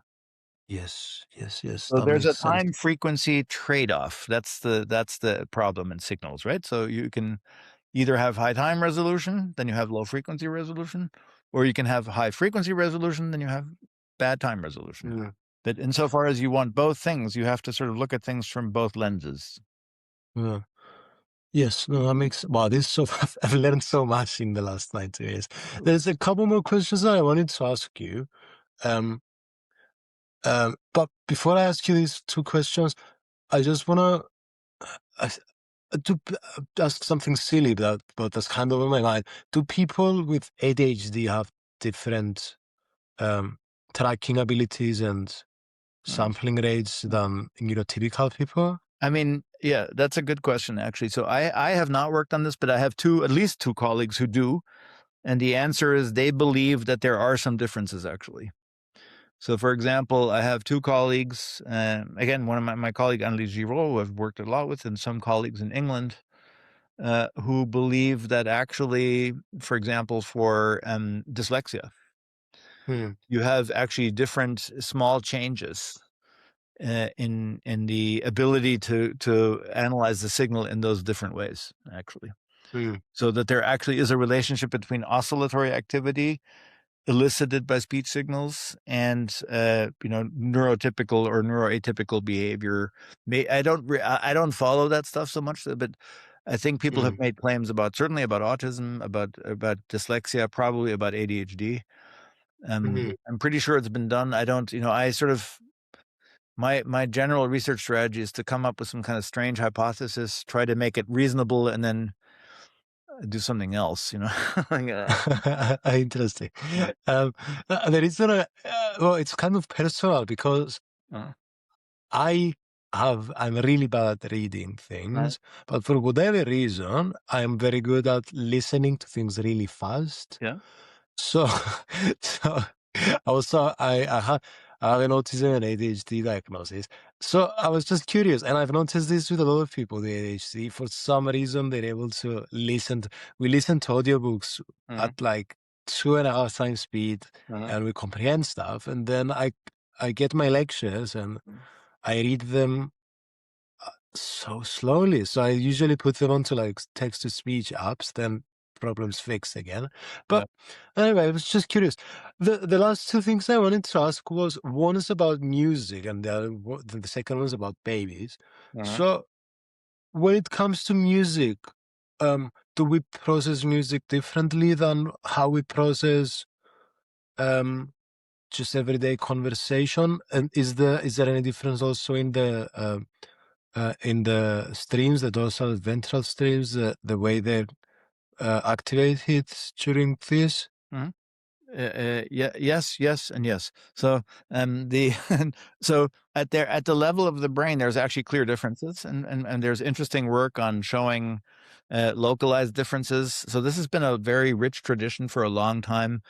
Extremely beautiful work from actually a lot of it from actually the French-speaking world, and a lot of it work coming from, for example, from uh, colleagues like Isabelle Peretz and Robert Zatori from Montreal have done elegant work on this, and colleagues. And so looking first, again, going back historically, but if you look at brain injury, right, lesions, you can get clear dissociations, right? So people can have really bad experience with, let's say, they can become aphasic or they can have word deafness or something like that, or really massive lesions that selectively compromises music versus speech, speech versus music. So they're double dissociations.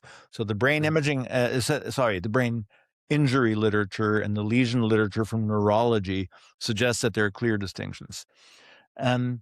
The brain imaging literature from the last years also shows interesting differences. So now it doesn't start at the beginning, right? It's not like you have one ear for music and one for speech. I mean, so at the input, it has to be the same. And then the information gets shuttled up the auditory pathway, right? So the brainstem, cortex, and so on.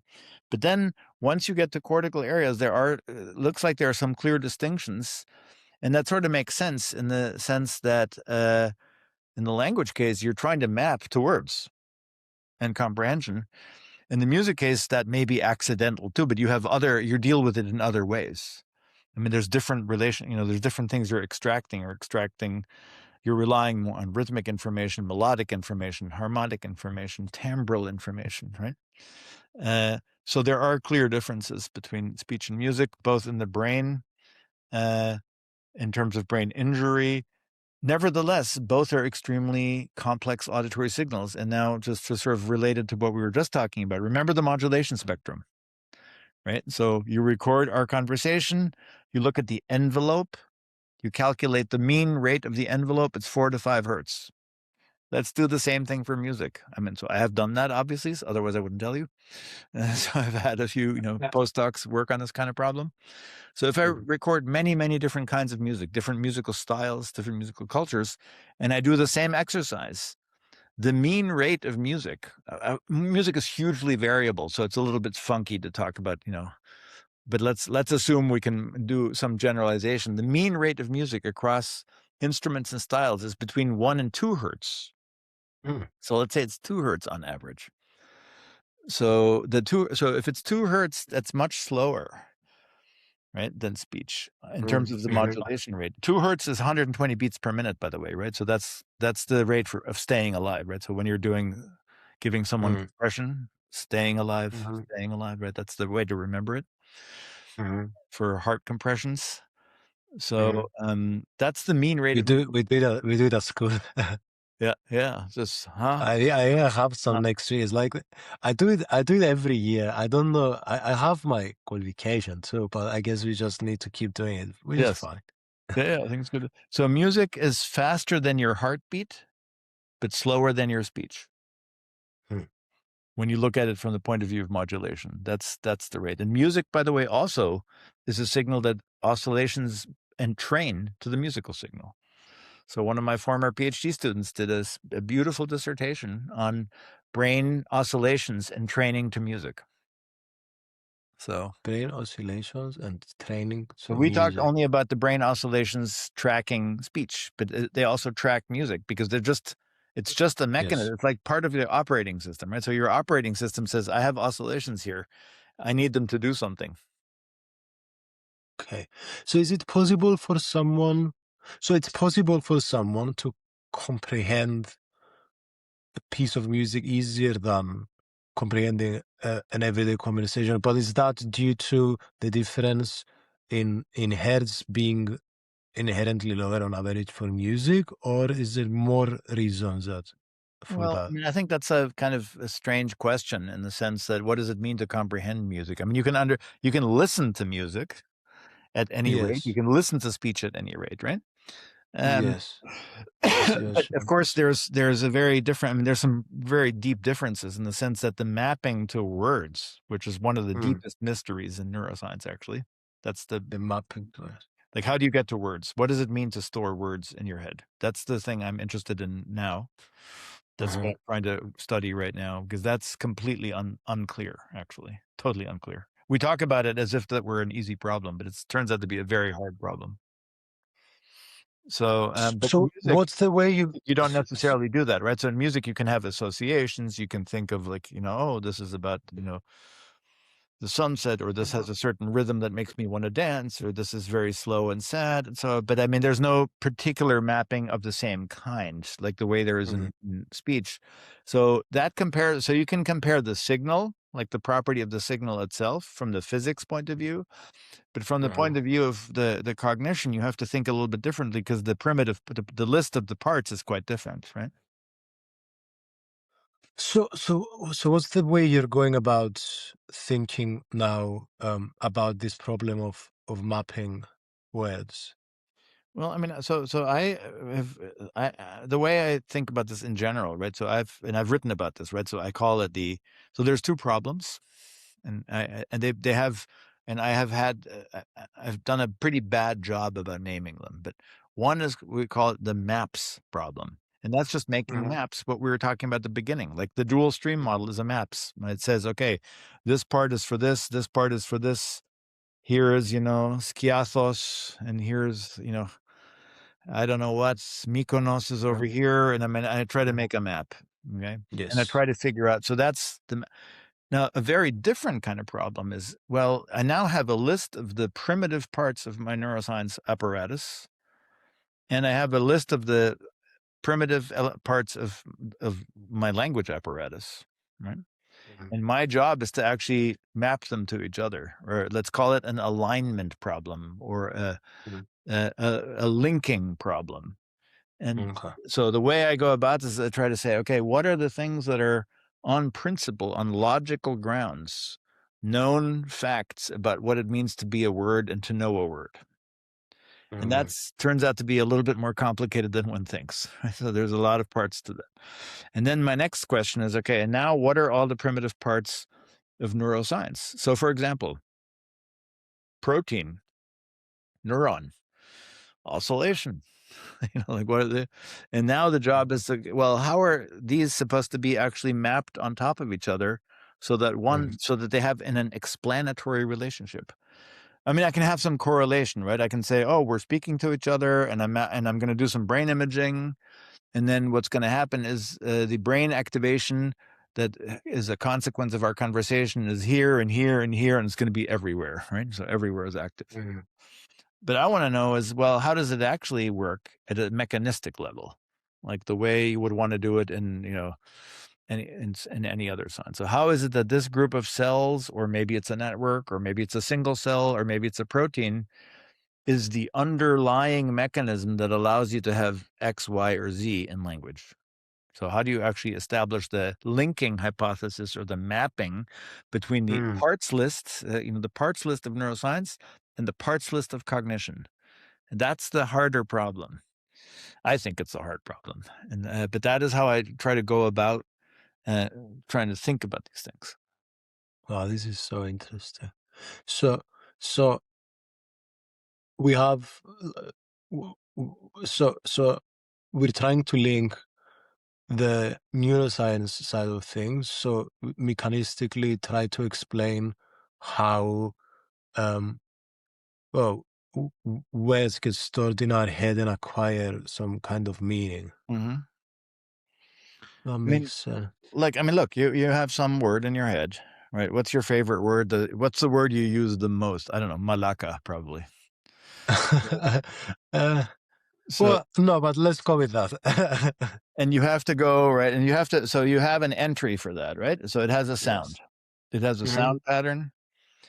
It also has an orthographic pattern because you can write it, the mu and alpha, lambda, and so on. And you can, but that's just the very beginning. That's just the very superficial. Then you know, for example, that it's a noun. You know Hmm. what kind of noun it is. You then know examples of the details. You know who is and who isn't. You can use derivational. You can say malakia, I guess, or something like that. And like, uh, you can uh, link it. You can see how it's connected to other words. You can say, is it a count noun or a mass noun? Is it an Hmm. event or is it a state? Hmm. Does it have a telos or is it an ongoing thing? And so on. So you can get Yeah. deeper and deeper and deeper into details that you know. Is it a kind of Hmm. thing or is it an instance of a thing? I mean, so Hmm. the semantics of words gets very complicated. Is it something that's connected to let's say I want to learn, people have, I want to learn like, I don't know, it's World Cup year, soccer ball. Okay. I want to Mm, learn ball. Well, a ball is something you kick. Okay. mm, A lot of people say, oh, for me to understand ball, I have to have activation of my, leg and foot cells because to really understand ball, I need to have a motoric, what's called embodied cognition sense of that. mm, I actually disagree with that very much, but it doesn't matter. It's an interesting okay. hypothesis, I think. But so even knowing a single word, right? Whatever it is extremely complicated. Now comes the Uh-huh. problem. Now comes the real problem that I mean, that's been studied in cognitive science, right? So there's a very rich literature. Now comes the problem. Where is that stored in your head and how? Mm, I mean, you can't just say, look, I typed it into my phone and I, parked it over here.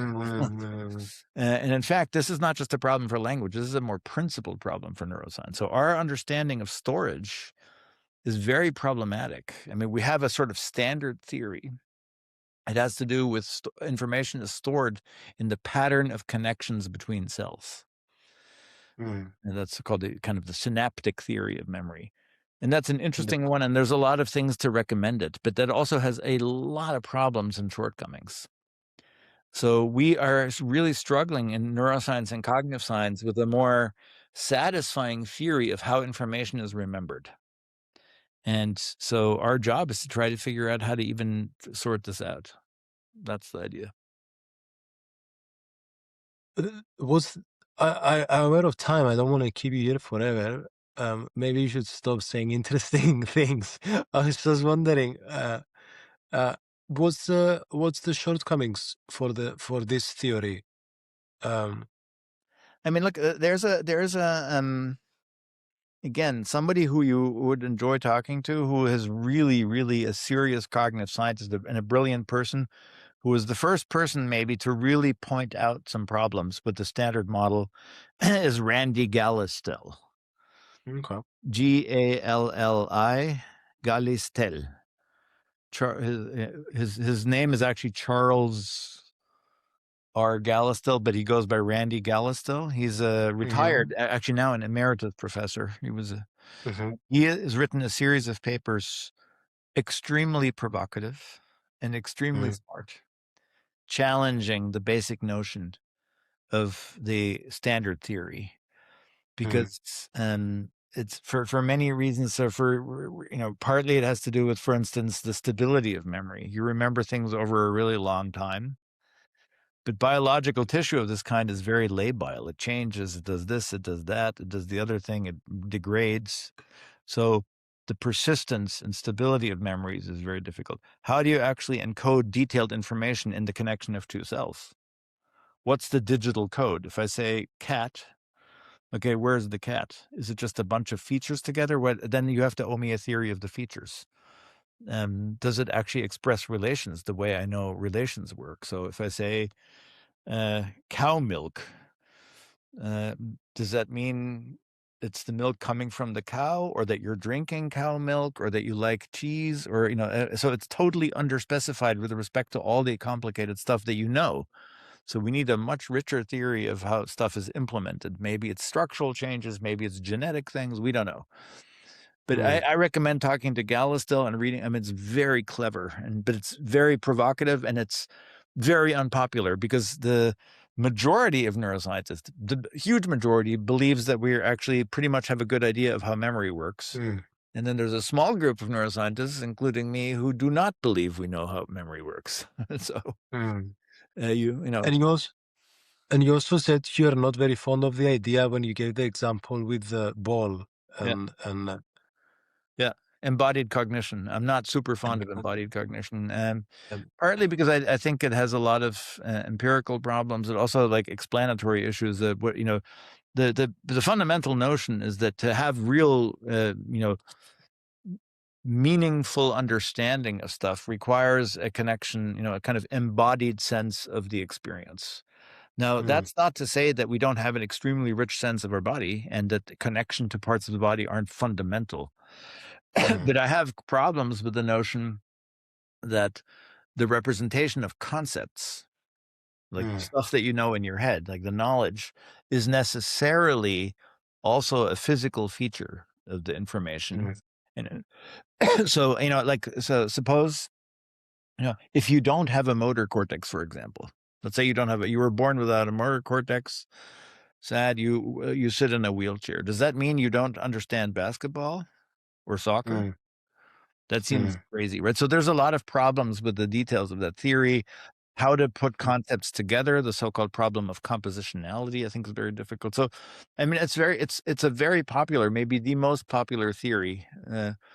I mean, you can see that I'm an annoying person, right? So I don't like the theory of memory. I don't like the theory of embodied cognition. So all the very popular theories, I guess I have a problem with. Probably because I have an attitude problem. Maybe they're all correct. It's me. But no, I think science is, well, we create a best theory yet, and then the job of the scientist is to challenge every current theory to make them That's the idea. better. Yeah, that's right. Yeah. So it's good. good.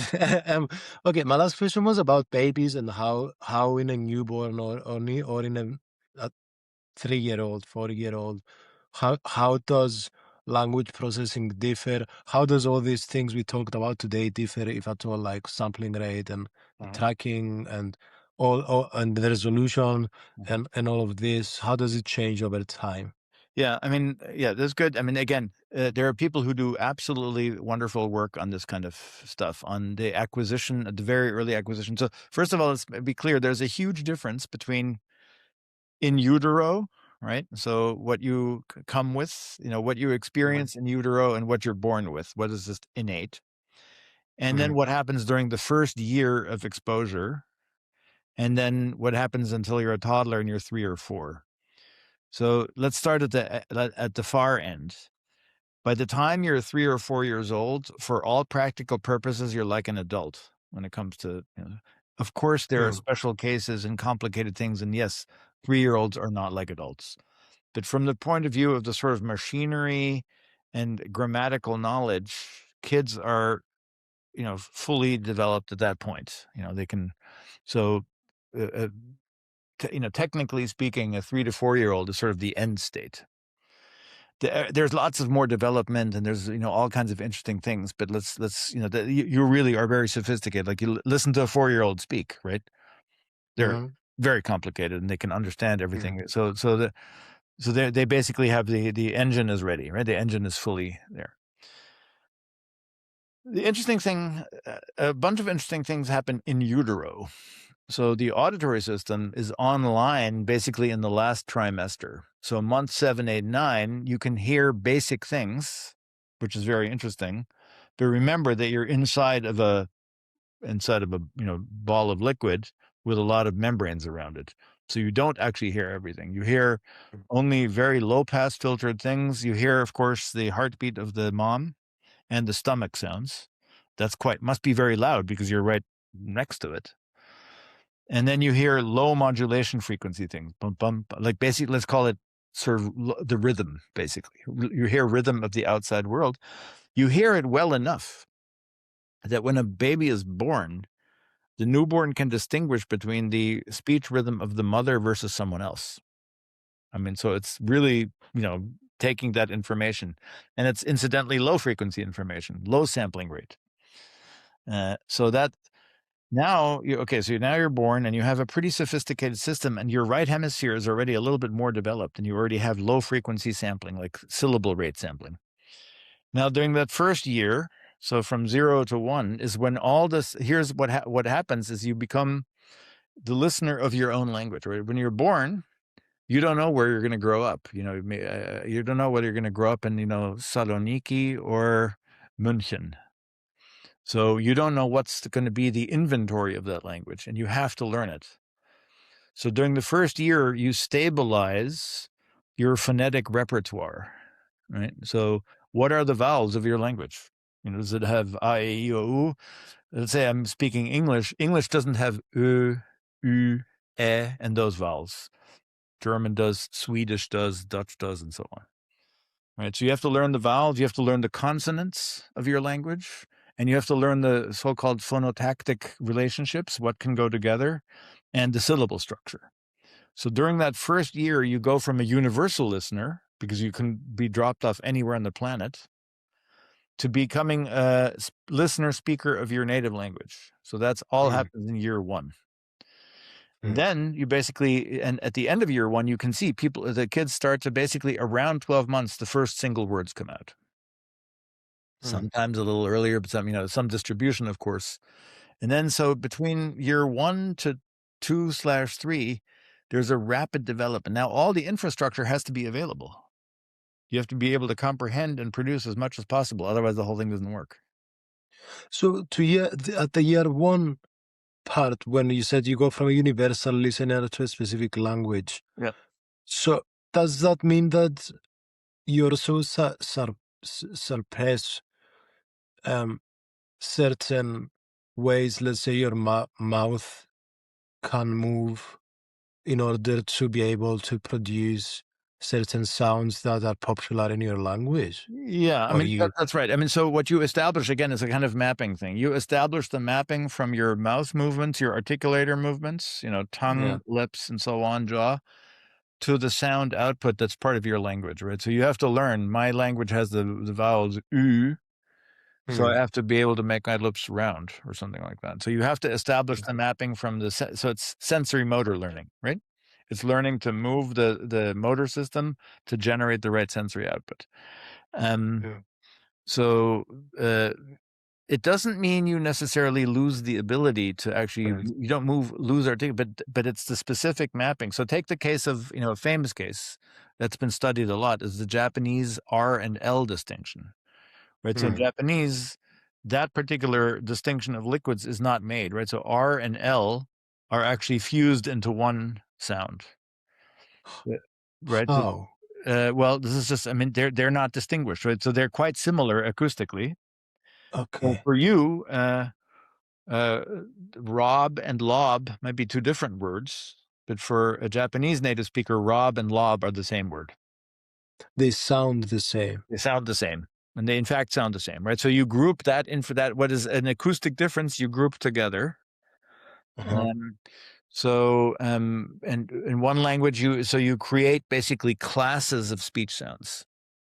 You have a bunch of So sorry to interrupt. vocalizers, and you make class. Yeah. So in Chinese, do you not, because do they not have the r and l sound in their language, so they didn't practice that recognizing the distinction?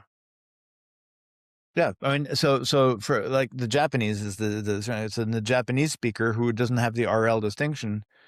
Yeah. Really, it's hard to learn it. Actually, it's hard. You can learn it as a kid, but later on, for adult speakers, it's a difficult distinction to learn, right? So they can make. That's why they often make that mistake, Wow.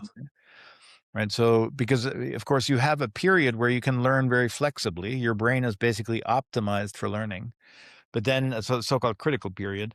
Later on, it's much more difficult. Like you're stabilized, and so you can still do it, but it's much more. It's not. Remember when you learn your language as a kid, it's effort. It's no effort, right? It's automatic, Mm. like falling off a truck, right? So you don't have to do anything. You're basically optimized, and the information comes in, and it goes to the correct output. But as adults, wow, this is just so incomprehensible to me. Right. Wow. So, uh, but isn't there a difference in in in frequency between a r sound and a l sound, Mhm. which would make it detectable even if you didn't practice it as a kid, Yes. or are they that similar? So does it different? I mean, right. So look, remember, here you're distinguishing between acoustic sensitivity and phonetic Hmm. sensitivity. I see. Right. So these sounds, so take, let me give you another example. So, two languages that are extremely similar in terms of their vowels are Finnish and Estonian, right? Mm. They have an extremely similar vowel space. So, for example, they have, O, Ö, Ü, and so on. But in Estonian, there's one extra one in there that is not in Finnish. Now it's different. It's a different. So it's the Estonians make o u u or something like that, right? So they make it more fine grained. They use that. It's contrasted, right? So that is a different vowel that makes it a different word if you use it. At Mm, exactly the same space, the Finns do not have that vowel. So they mm. carve up that acoustic space differently. So you have an acoustic, think of it as an acoustic space that you have to Yes. carve up. You have to basically colonize with different sounds Mm, and say, well, my language uses these. And maybe my other language maybe makes this one clump and this one clump. And mm, so so establishing the phonetic repertoire of your native language means making certain commitments about the voicing, the place of articulation, right, the manner of speech. So the underlying features that are the basis of speech production and perception, so-called distinctive features. And so you have to decide, um, do I use do I have, let's say, the sound. Well, one that's in German very common. Let's say the C that you spell it CH, like the musician Bach, mm, Johann Sebastian Bach, mm, right? So that sound in the back of your throat, right, is very typical and very frequent in lots of German words, but not at mm, all in other Germanic languages like English. English doesn't have it at all. mm. So, but it's still there, right? I mean, you can hear that there's something different happening, but Yes. you didn't dedicate that acoustic space to a distinctive speech sound. That makes sense. That makes sense. That makes sense. So you're basically Yes. you're filling a table, like, so you have a table of all possible speech sounds that you can generate, and you Mm. basically fill it, and you say, "Oh, my language uses this, and your language uses this," and all of Yes. this happens Well, basically within the first year. That's done. So you do it by mm, statistical learning, right? So the way you do it is you just hear the stuff, and you just colonize the different. You say, "Oh, I have a distribution. I constantly hear the sound. Well, that seems important." mhm, So there's a difference between Bach, which means, for example, little stream, and Buch, mhm. which means book. So it's the same sound at the end. So it must be usable. It must be productive. I can use it in different contexts. Wow, this was fascinating. I'm excited to do to invite the people you mentioned and find more people. And I think it would be a good idea to do more linguistics It's episodes interesting. Yeah, too. it's a very look. I mean, the interesting thing about this topic is that everybody speaks, right? Everybody has a language, but the Mhm, problem with language is everybody thinks because they have one that they're also an expert. mm, And then once you start scratching at the surface and you take it apart a little bit, it's like, oh, it's not so easy. There's a lot of mhm, technical details, and you can't follow your intuitions. Intuitions are misleading, and in the case mm. of the cognitive sciences, they're very misleading. So, Well, thank you so much for having a conversation with me. I really, really enjoyed it. very, very fun to talk to you, and hopefully you can edit together something that's usable for you. Oh no, I don't really. I edit the beginning Uh, because to make it interesting for people. So I make a nice 2.5 minute hook in the beginning, uh, and then I just keep the podcast. But I make chapters, so okay. I make quite thorough chapters. So um Mm, sometimes even every 2, 3 minutes I'll change it. Nice. It depends. Depends. Sometimes if it's the same topic for 15 minutes, I'm not gonna do it for the Yeah. sake of it. But I think people appreciate the chapters. Yeah. So I do that. And then I just keep the podcast as it is. I don't really I don't because well, personally, I never find anything that I consider boring. Yeah. Some people might, but that's why I put chapters so they can skip Right. them. And Yeah. that's kind of how I solve that. Um but yeah, no, I really enjoyed it. Thank you so much for taking the Yeah, time to talk absolutely. to me. Always fun to talk about research.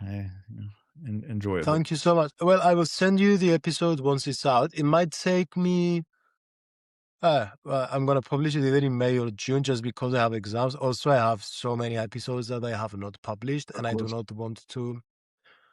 I don't want to rush and publish them without a good intro because the intro is